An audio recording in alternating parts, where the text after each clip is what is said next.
నీవు కుండపోతగా వానను కురియించి నేల దుక్కులు తడుపుదువు, మట్టి పెళ్లను కరిగించి చదును చేయుదువు.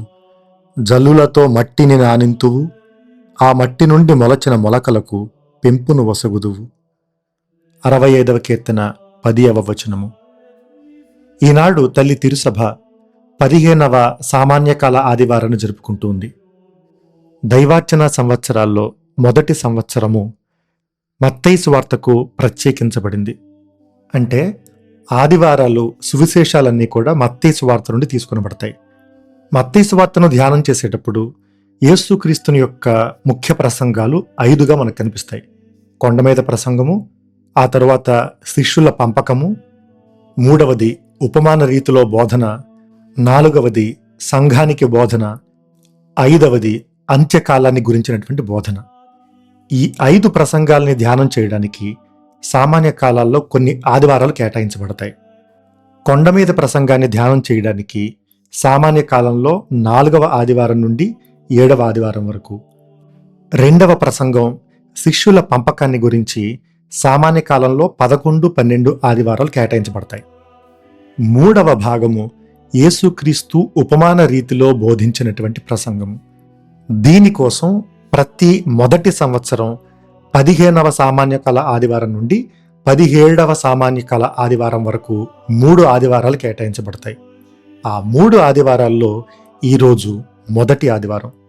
అందుకే ఈరోజు విత్తువాని ఉపమానం గురించి మనం ధ్యానం చేస్తే, వచ్చే ఆదివారం గోధుమలు కలుపు మొక్కల యొక్క ఉపమానము, ఆ తరువాత 17వ సామాన్యకాల ఆదివారం రోజున ఆవగింజ, పులిసిన పిండి, దాచబడిన ధనము యొక్క ఉపమానాల్ని మనం ధ్యానం చేస్తాం.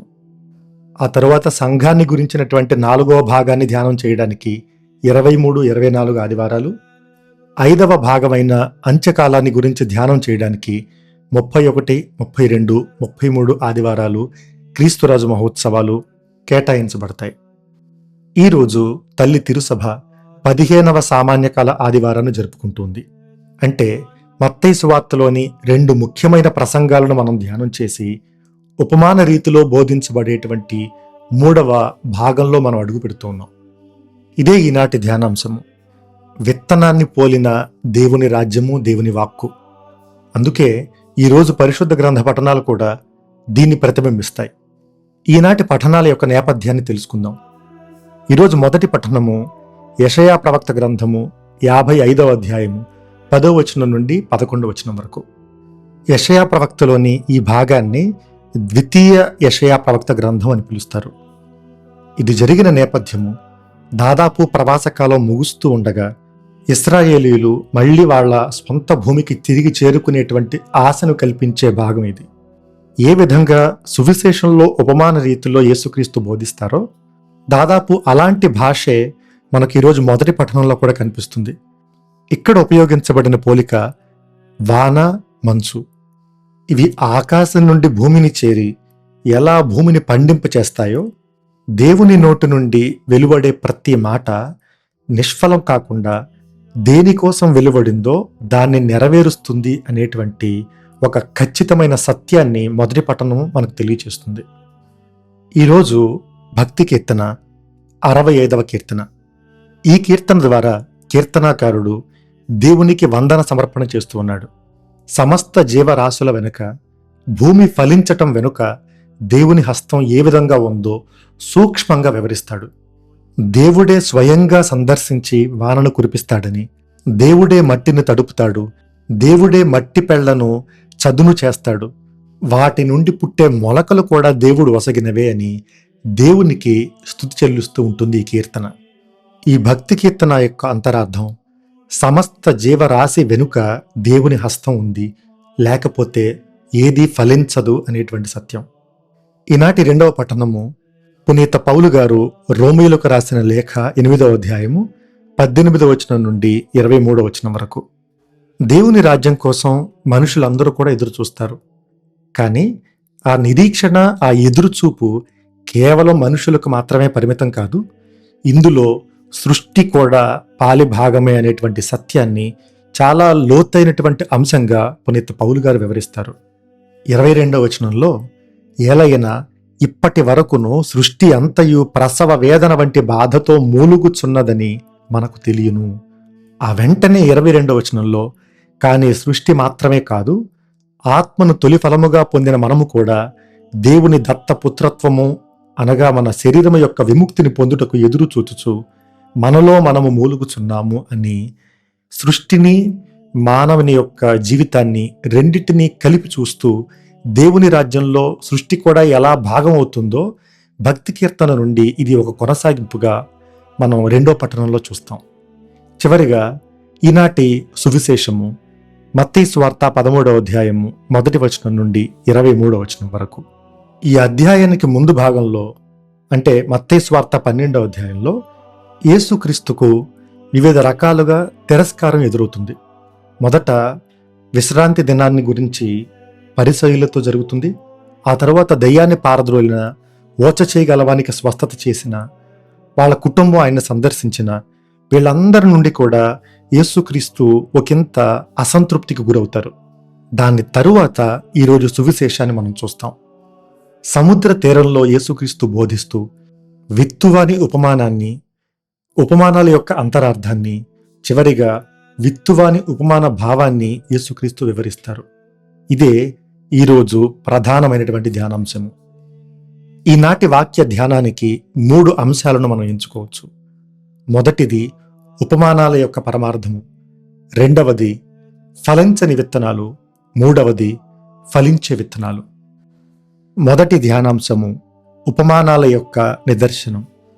ఎందుకు యేసుక్రీస్తు పరలోక రాజ్యాన్ని గురించి బోధించేటప్పుడు ఉపమానాల రీతిలో బోధిస్తూ ఉన్నారనేది ఒక అనుమానం మాత్రమే కాదు, ఒక పరమరహస్యం కూడా. రచనా కోణంలో ఆలోచిస్తే యేసుక్రీస్తు సువార్తను ప్రకటించింది సుమారు క్రీస్తు శకం 30 నుండి 33 ఆ సమయాల్లో. కానీ ఈ బోధన లిఖితబద్ధం చేయబడింది మాత్రం అంటే వ్రాతపూర్వకంగా రాసింది మాత్రం 70వ సంవత్సరంలో. అంటే సుమారు 40 సంవత్సరాల పాటు కేవలం నోటి ద్వారా ప్రచారం చేయబడుతూ మౌఖిక సాంప్రదాయంగా యేసుక్రీస్తుని యొక్క బోధనలన్నీ కూడా ప్రకటించబడ్డాయి. ఇంత బలంగా ప్రజల జీవితాల్లో అవి ముద్ర వేయబడడానికి కారణం వాళ్ళ జీవితాలకు దగ్గరగా ఉండేటువంటి చిన్న చిన్న ఉపమానాల రీతిలో యేసుక్రీస్తు దైవరాజ్యాన్ని, దైవరాజ్య విలువలను బోధించడం. ఉపమానము అంటే ఒక విషయాన్ని ఇంకో దానితో పోల్చి చెప్పడం. గ్రీకు భాషలో ఈ మాటకు ఉపయోగించబడిన పదం పారాబోలే. దీని నుండే ఇంగ్లీష్లో కూడా పారబుల్ అనేటువంటి పదం వచ్చింది. దీనికి హిబ్రూ భాషలో మూల పదం మషాల్. అంటే ఒక సామెత లేదా ఉపమానము. దీనికి ఇంకొక కోణము పొడుపు కథ. అంటే కేవలం ఒక విషయాన్ని అర్థం చేసుకోవడానికి మాత్రమే కాదు, ఒక విషయాన్ని తెలియచేయటం మాత్రమే కాదు, మరుగుపరచటం కూడా. దానిలో పోలికలు మాత్రమే కాదు, దానిలో వ్యత్యాసాలు కూడా ఉంటాయి. యేసుక్రీస్తు ఉపయోగించే ఉపమానాల్లో ఒక అసాధారణమైనటువంటి విషయం కానీ, ఒక మలుపు లేదా ఒక చిక్కుముడి లాంటివి మనం గమనించవచ్చు. అది నిజ జీవితానికి భిన్నంగా కానీ లేదా నిజ జీవితంలో జరగనటువంటి ఒక సంఘటన లేదా ఒక చర్య కావచ్చు. ఈరోజు సువిశేషంలో మనకు కనిపించే విత్తువాని ఉపమానంలో కూడా ఇలాంటి అంశాలు మనకు కొన్ని కనిపిస్తాయి. ఉదాహరణకి విత్తువాడు విత్తనాల విషయాల్లో వ్యవహరించే పద్ధతి. యేసుక్రీస్తు కాలంలో విత్తనాలు చాలా ఖరీదైనవి, వాటితో చాలా జాగ్రత్తగా వ్యవహరించేవాళ్ళు. విత్తనాల్ని నాటే ముందు పొలాన్ని దున్నడం కానీ లేదా విత్తనాలను చల్లిన తరువాత పొలాన్ని దున్నటం కానీ ఖచ్చితంగా చేసేవాళ్ళు. ఒకవేళ విత్తనాల్ని వెదజల్లితే పక్షులు వాటిని ఎత్తికెళ్ళిపోతాయని తెలిసే ఈ ప్రక్రియలో ఇద్దరు ఉండేవాళ్ళు తరచుగా. ఒకరు విత్తనాన్ని నాటితే ఇంకొకరు దానిపైన మట్టిని వేసి కప్పివేయడం. ఇది యేసుక్రీస్తు కాలంలో అప్పటి సమాజం వాళ్ళందరికీ కూడా తెలిసినటువంటి ఒక పరిస్థితి. దానికి భిన్నంగా విత్తువాడు ఏం చేస్తున్నాడు? విత్తనాలను చల్లుకుంటూ వెళుతున్నాడు. అది కూడా కేవలం పొలంలో మాత్రమే కాకుండా దారికి దగ్గరగా ముళ్ళ పొదలు ఉండేటువంటి చోట, రాతి నేల మీద, చివరిగా సారవంతమైన నేల మీద, అన్ని చోట్ల తను విత్తనాలని చల్లేటువంటి విధానం కాస్త అజాగ్రత్త మాత్రమే కాదు, ఓ రకంగా లెక్కలేనితనం అని కూడా చెప్పొచ్చు. ఇది యేసుక్రీస్తు ఉపమానాన్ని ఆలకించే వాళ్ళని ఆశ్చర్యపరిచేటువంటి ప్రధానమైన అంశం. రెండవది, సారవంతమైన నేల మీద పడిన విత్తనాలు ఫలించేటువంటి తీరు. 30దంతులుగా, 60దంతులుగా, 100అంతులుగా అని యేసుక్రీస్తు చెప్తారు. అంటే ఎన్ని రెట్లు ఫలం వచ్చింది, ఎన్ని రెట్లు లాభం వచ్చింది, ఎంత పెట్టుబడికి ఎంత ఫలం వచ్చింది అనేది ఇక్కడ యేసుక్రీస్తు 30దంతలు, 60దంతలు, 100అంతలు అంటూ ఉన్నారు. యేసుక్రీస్తు కాలంలో విత్తనాలని చల్లినవాడు లేదా పంట సాగు చేసిన వాడికి 10ంతల ఫలం వస్తే అది బాగా వచ్చినట్టు, 30దంతలుగా వస్తే చాలా బాగా వచ్చినట్లు, 60దంతలుగా రావటం అనేది చాలా చాలా అరుదుగాను ఒక అద్భుతమైనటువంటి పంట అని అనుకోవచ్చు. 60దంతల ఫలమే అద్భుతమైతే 100అంతల ఫలాన్ని మనం ఏమని పిలవాలి? కేవలం దేవుని హస్తం నుండి మాత్రమే ఒక మనిషి ఆశించేది, అలా తప్ప వేరే విధంగా సాధ్యపడనటువంటి అసంభవం అనేటువంటి ఒక ఫలమే 100అంతల ఫలం. బైబిల్ గ్రంథంలో కేవలం ఒకే ఒక్క చోట 100అంతల ఫలాన్ని మనం చూస్తాం. ఆదికాండం 26వ అధ్యాయం 12వ వచనం. అది కూడా అబ్రహాము కుమారుడైన ఈసాకు విషయంలో నెరవేరుతుంది.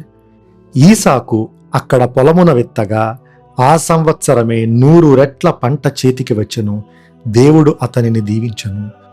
100 రెట్ల ఫలము, 100అంతల ఫలము అనేది కేవలము దేవుడు మాత్రమే దయచేసేది అని యూదులందరూ కూడా ఎరిగిన విషయం ఇస్సాకుని యొక్క పంట ఫలము. కాబట్టి ఇక్కడ 100అంతల ఫలం అనేది యేసుక్రీస్తు అది ఫలించే తీరు గురించి చెప్పట్లేదు, దేవుడు దీవించే తీరు గురించి మాట్లాడుతున్నారు. ఇందులో కూడా అబ్రహాము, ఈసాకు, యాకోబులకు దేవుడు ఇచ్చిన వాగ్దానం యొక్క నెరవేర్పు గురించి కూడా మనం ఈ వచనాన్ని అనువదించవచ్చు. కాబట్టి యేసుక్రీస్తు బోధన ఆలకించే వాళ్ళని ఈ 2 అంశాలు కూడా ఆశ్చర్యపరిచేవి. 1, విత్తువాడు వ్యవహరించే తీరు. 2, సారవంతమైన నేల ఫలించే విధానం. మొదటి అంశము అతను అజాగ్రత్తగా వ్యవహరిస్తున్నట్టుగా అనిపించినప్పటికీ అది తన ఉదారత్వం. దైవరాజ్య ప్రకటన విషయంలో ఎక్కడా ఎలాంటి వ్యత్యాసం లేకుండా ఈ నేలకు యోగ్యత ఉంది, ఈ నేలకు యోగ్యత లేదు అనే వ్యత్యాసం, భేదం లేకుండా దేవుని వాక్యం లాంటి, దైవ రాజ్యం లాంటి విత్తనాల విషయంలో చాలా ఉదారంగా ఈ విత్తువాడు వ్యవహరిస్తున్నాడు.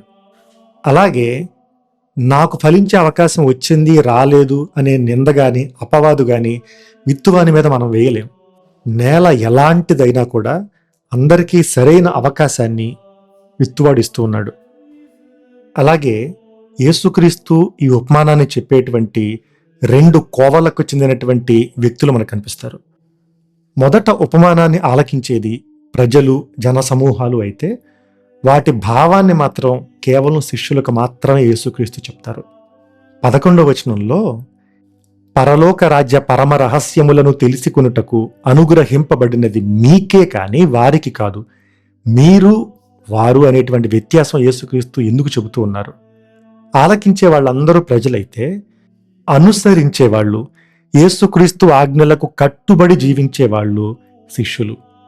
ఇటువంటి బోధనా విధానాన్ని యేసుక్రీస్తు కాలంలో పరిసయ్యులు గాని, బోధకులు గాని పాటించేవాళ్ళు. ఒక ఉపమానం చెబితే దాన్ని అర్థం చేసుకోగలుగుతున్నామా లేదా అనే దాన్ని బట్టి నువ్వు ఆ బోధకుడికి సన్నిహితుడవా, నిజమైన శిష్యుడవా కాదా అనేది రుజువయ్యేది. అందుకే యేసుక్రీస్తు 16వ వచనంలో మీరెంత ధన్యులు, మీ కన్నులు చూడగలుగుచున్నవి, మీ చెవులు వినగలుగుచున్నవి అని అంటారు. దానికి ముందు 9వ వచనంలో వినుటకు వీనులున్నవాడు వినుగాక. ఇదే విషయాన్ని 2 సార్లు యేసుక్రీస్తు ఎందుకు ప్రస్తావిస్తున్నారు? ఆలకించేటువంటి వాళ్ళు మీరే నా శిష్యులు అని యేసుక్రీస్తు ఎందుకు స్పష్టం చేస్తున్నారు? ఆలకించటం లేదా వినడం, ఇది ఉపమానం అంతా కూడా మనకి ఈ మాట వినిపిస్తూనే ఉంటుంది. హిబ్రూ భాషలో ఈ మాటకు షమా ఇజ్రాయేల్, ఇజ్రాయేలు వినుము. ద్వితీయోపదేశకాండము 6వ అధ్యాయము 4వ వచనము. ఇశ్రాయేలీయులారా వినుడు, మన ప్రభుడైన దేవుడు ఏకైక ప్రభువు.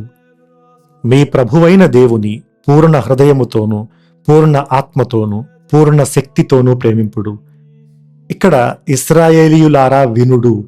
వినడం అంటే కేవలం ఆలకించడం మాత్రమే కాదు, పాటించడం. క్షమ అంటే ఆచరించడం. అందుకే యేసుక్రీస్తు ఉపమానాల రీతిలో ఈ బోధన చేస్తూ, ఎవరైతే తనకు సన్నిహితంగా జీవిస్తూ శిష్యులుగా వాళ్ళ జీవితాలను అంకితం చేస్తారో వాళ్లకు మాత్రమే ఈ ఉపమానాల యొక్క అర్థాన్ని వివరిస్తున్నారు. ఈనాటి రెండవ అంశము ఫలించని విత్తనాలు. ఈ ఉపమానాన్ని ఆలకించే వాళ్ళకి ఒక రకమైన ఉత్కంఠ కలుగుతుంది. ఈ విత్తనాలన్నీ వృధా అయిపోతూ ఉన్నాయి. కొన్ని దారి పొడవున పడిపోతూ ఉన్నాయి, కొన్ని ముళ్ళ పొదల్లో, కొన్ని రాతి నేల మీద. ఎప్పుడు ఫలిస్తాయా అని వాళ్ళు ఎదురు చూస్తూ ఉంటారు. ఈ 3 కోవల్ని ఒకసారి మనం పరిశీలిద్దాం.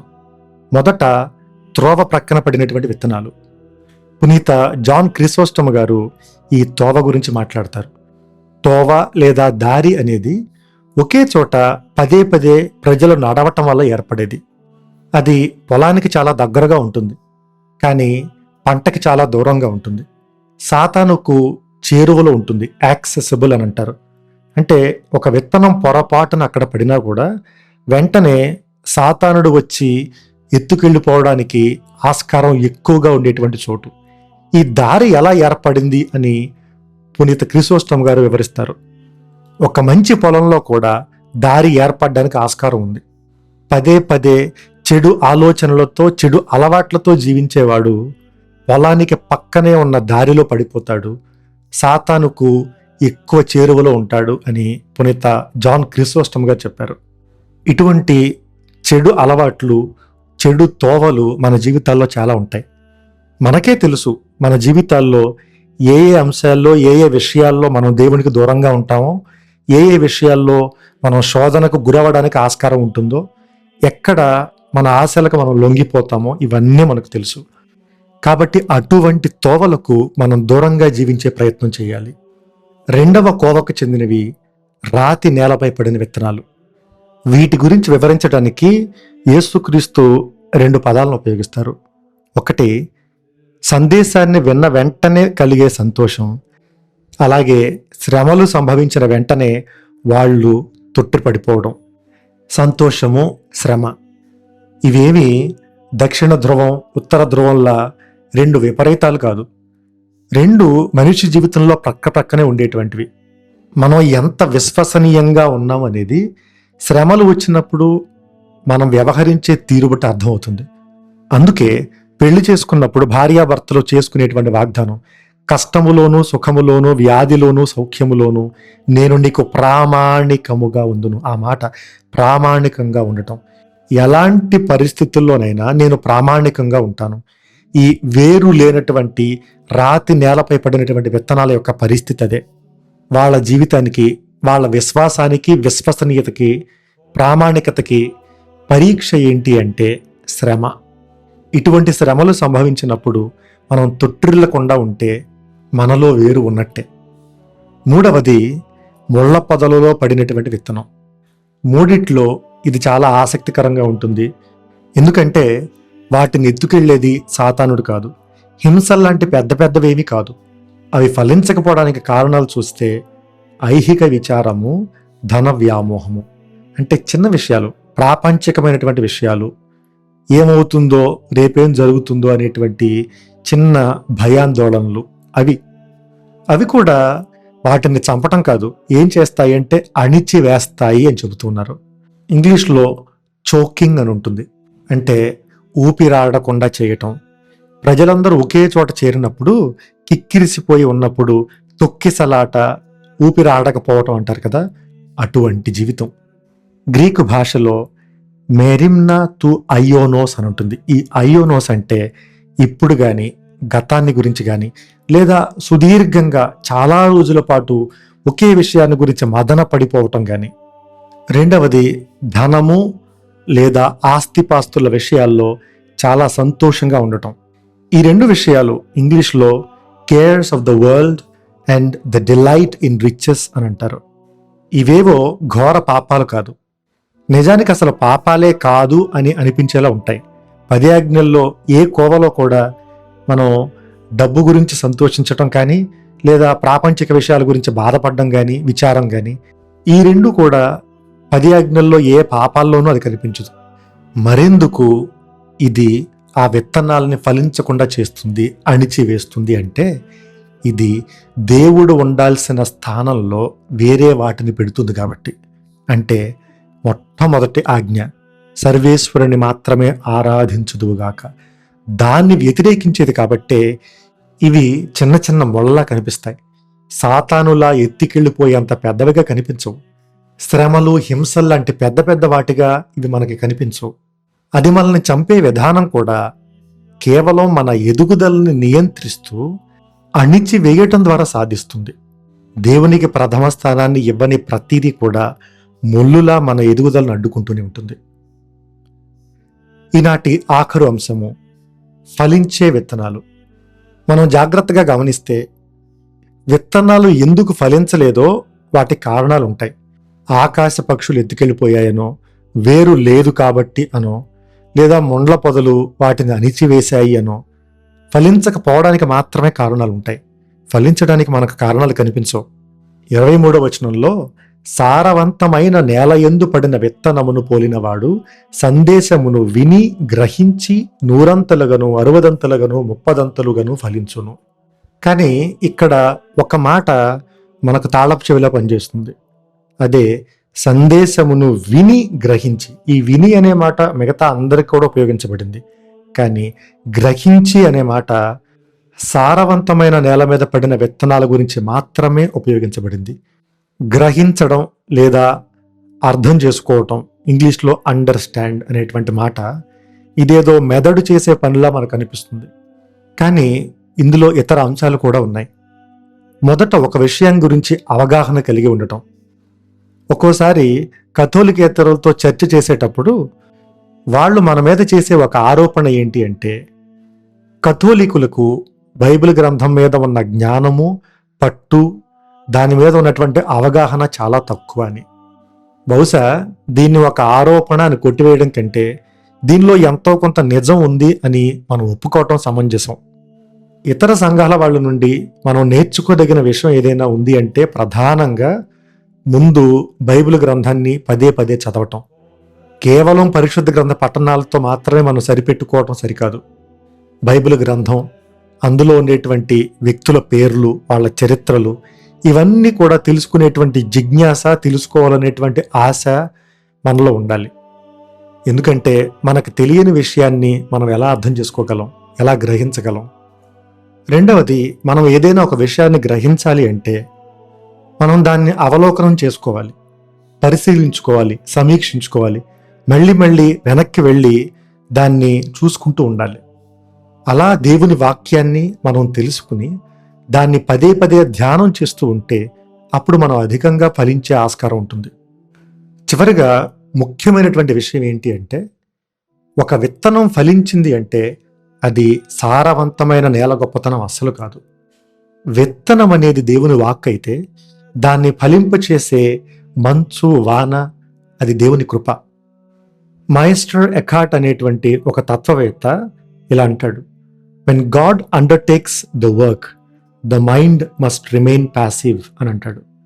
దేవుడు ఏదైనా ఒక పనిని ప్రారంభిస్తే మనిషి యొక్క జ్ఞానం ప్యాసివ్గా ఉండాలి. ఇక్కడ ప్యాసివ్ అంటే అచేతనంగా ఏమీ చేయకుండా అని కాదు. ఆ కార్యానికి మనం లొంగిపోవాలి, దానికి లోబడి ఉండాలి అని. ఫలింపచేసే శక్తి ఆ విత్తనానికి ఉంది. కానీ ఎప్పుడైతే ఒక భూమి దాన్ని స్వీకరించి దానితో సహకరిస్తూ ఉందో అప్పుడు మాత్రమే అది ఫలిస్తుంది. ప్రారంభంలో ఒక ప్రశ్న అడిగాం. విత్తువాడు విత్తనాల విషయంలో చాలా అశ్రద్ధగా, అజాగ్రత్తగా ఉన్నాడు, విచ్చలవిడిగా వాటిని విసిరేస్తూ ఉన్నాడు అని మనం అనుకున్నాం. అంత ఉదారంగా విత్తనాల్ని చల్లేంత ధైర్యం తనకెక్కడ లభిస్తుంది? నష్టపోతున్నాడా అంటే కాదు. ముళ్ళ పొదల్లో పడినవి, రాతి నేల మీద పడినవి, దారిలో పడినటువంటి విత్తనాలన్నీ పోయినా కూడా ఫలించేటువంటి సారవంతమైన విత్తనాలు ఎంత ఫలాన్ని ఇస్తున్నాయంటే 100 ఫలాన్ని. ఈ ఫలించే విత్తనాలు ఇచ్చేటువంటి ఫలము, అవి ఇచ్చేటువంటి ధైర్యంతో విత్తువాడు ఎన్ని విత్తనాలైనా చల్లుకుంటూ పోవచ్చు. అలాగే గుడికి వచ్చేవాళ్ళు, పూజల్లో పాల్గొనేవాళ్ళు, దివ్య సత్ప్రసాదం తీసుకునేవాళ్ళు, ఎంతోమంది ఉన్నప్పటికీ కూడా వాళ్ళందరిలో ఫలించే ఒక్క వ్యక్తి సారవంతమైన నేలగా ఫలించటం మొదలు పెడితే అది చాలు దేవునికి. అలాగే 100 ఫలము ఎలా వస్తుంది అని మనం ప్రారంభంలో అడిగాం. ఎలా వస్తుంది 100 ఫలం? మన శ్రీ సభలో ఎంతోమంది పునీతులు ఉన్నారు. వాళ్ళలో ఎవరి జీవితాలను చూసినా, అసీసేపుర ఫ్రాన్సిస్ గారిని చూసినా, ఫ్రాన్సిస్ షౌరీ గారిని చూసినా, మదర్ తెరేసా గారిని చూసినా, వీళ్ళందరూ వ్యక్తులుగా కేవలం ఒకే ఒక్క విశ్వాస బీజం ఉన్నవాళ్ళు అనుకుందాం. కానీ వాళ్ళు ఫలిస్తే ప్రపంచం అంతా దీవించబడుతుంది. ఎప్పుడో పునీత బెనడిక్ట్ గారు జీవించారు. ఆయన స్థాపించినటువంటి సభ, ఆయన రూపకల్పన చేసినటువంటి దైవాంకిత జీవిత విధానం 1500 సంవత్సరాలుగా ఎప్పటికీ జీవిస్తూనే ఉన్నారు. ఓ 845 సంవత్సరాల క్రితం అసీసి అనేటువంటి ఒక చిన్న గ్రామంలో పునీత ఫ్రాన్సిస్ గారు ఆయన జన్మించి ఆయన విశ్వాసంలో ఆయన ఫలిస్తే ఆయన జీవిత విధానాన్ని చూసి మారు మనసు పొందిన లక్షలాది మంది, ఆయన స్థాపించిన ఫ్రాన్సిస్కన్ సభలోనే ఎంతోమంది పునీతులు ఉన్నారు. ఆయన పేరును ఫ్రాన్సిస్ పాపు గారు స్వీకరించారు. ఇంతమంది విశ్వాస ప్రయాణానికి కారణం ఫ్రాన్సిస్ అనేటువంటి ఒక వ్యక్తి విత్తనం కాదా? ఇది కేవలం పునీతుల విషయంలో మాత్రమే కాదు, కుటుంబ జీవితాన్ని జీవించేటువంటి సాధారణ క్రైస్తవులందరికీ కూడా. ఒక్కసారి మీ జీవితాన్ని మీరు నెమరు వేసుకోండి. మీ నాన్నగారో లేదా మీ తాతగారో లేదా మీరు కథోలిక విశ్వాసంలో అంత బలమైన విశ్వాసాన్ని పొందుకోవడానికి ఎవరో ఒకరు కారణమై ఉంటారు. వాళ్ళందరి విశ్వాసం, వాళ్ళ ప్రార్థనా జీవితంలో నుంచి ఎంతో కొంత ప్రేరణ పొందుకుని ఈరోజు మీరు క్రైస్తవులుగానో కథోలికులుగానో జీవిస్తున్నారు. ఒక మంచి తండ్రిగా, ఒక మంచి తల్లిగా మీరు జీవిస్తే చాలు, మీరు ఫలిస్తే చాలు.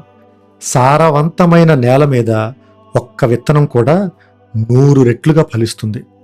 అలా ఫలించేటువంటి విత్తనంగా మీరుంటే మీ విశ్వాసాన్ని చూసి ఇంట్లో ఉన్న వాళ్ళందరూ నేర్చుకుంటారు. అలా ఫలించేటువంటి ఒక విత్తనంగా సంఘంలో మీరు మంచి జీవితాన్ని జీవించగలిగితే అది 10 మందికి ఆదర్శం అవుతుంది, 10 మందికి ప్రేరణగా నిలుస్తుంది. ఇదే దైవరాజ్యం యొక్క గొప్పతనం. దైవరాజ్యం నడిచే తీరు కూడా ఇదే.